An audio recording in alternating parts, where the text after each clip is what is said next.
നീതിക്ക് വിശന്ന് ദാഹിക്കുന്നവർ ഭാഗ്യവാന്മാർ, അവർക്ക് തൃപ്തി വരും. യേശുവിൻ്റെ ഗിരിപ്രഭാഷണത്തിൽ നിന്നുള്ള ഒരു വാചകമാണിത്.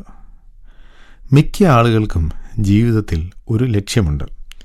ആ ലക്ഷ്യം നേടുവാൻ വേണ്ടി അവർ പരിശ്രമിക്കുന്നു. ചിലർ കഠിനാധ്വാനം ചെയ്യുന്നു. ചിലർ ആ ലക്ഷ്യം നേടുവാൻ വേണ്ടി ഒട്ടനവധി സുഖ സൗകര്യങ്ങൾ ഉപേക്ഷിക്കുന്നു.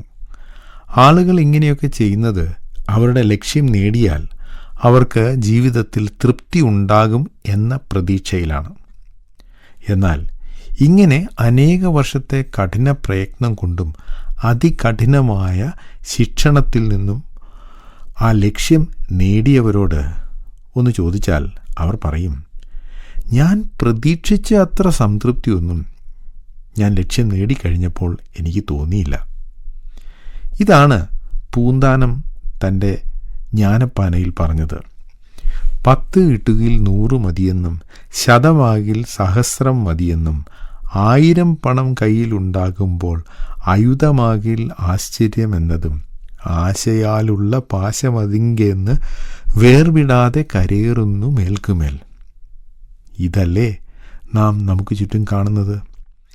തൃപ്തിയില്ലാത്ത ഈ ലോകത്തിൽ തൃപ്തി ഉണ്ടാകുവാനുള്ള വഴിയാണ് യേശു പറഞ്ഞത്.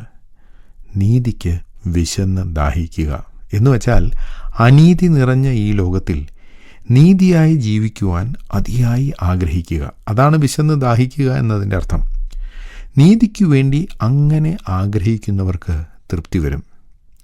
നീതിക്കു വേണ്ടി ആഗ്രഹിക്കുന്നവർ അനീതിയും അധർമ്മവും കാണുമ്പോൾ ദുഃഖിക്കുകയും ഈ അവസ്ഥയ്ക്കൊരു മാറ്റമുണ്ടാകണമെന്ന് ആഗ്രഹിക്കുകയും ചെയ്യും. അത്തരം ആളുകൾക്ക് തൃപ്തി വരും. ഇങ്ങനെ ആഗ്രഹിക്കുന്നവർ അനീതിയുള്ള കാര്യങ്ങളിൽ ഇടപെടാറില്ല. കാരണം അനീതി അവർക്ക് തൃപ്തി നൽകില്ല. അതുകൊണ്ട് തന്നെ അതിൽ അവർക്ക് സന്തോഷിക്കാനും കഴിയില്ല. ചുരുക്കി പറഞ്ഞാൽ അനീതി കൊണ്ട് തൃപ്തി ഉണ്ടാകുമെന്ന് പ്രതീക്ഷിക്കുന്നവർ വെറുതെ ആശിക്കുക മാത്രമാണ് ചെയ്യുന്നത്. ഞങ്ങളെ വിളിക്കുവാൻ ആഗ്രഹിക്കുന്നുവെങ്കിൽ 0988-22-1957 എന്ന നമ്പർ ഉപയോഗിക്കുക.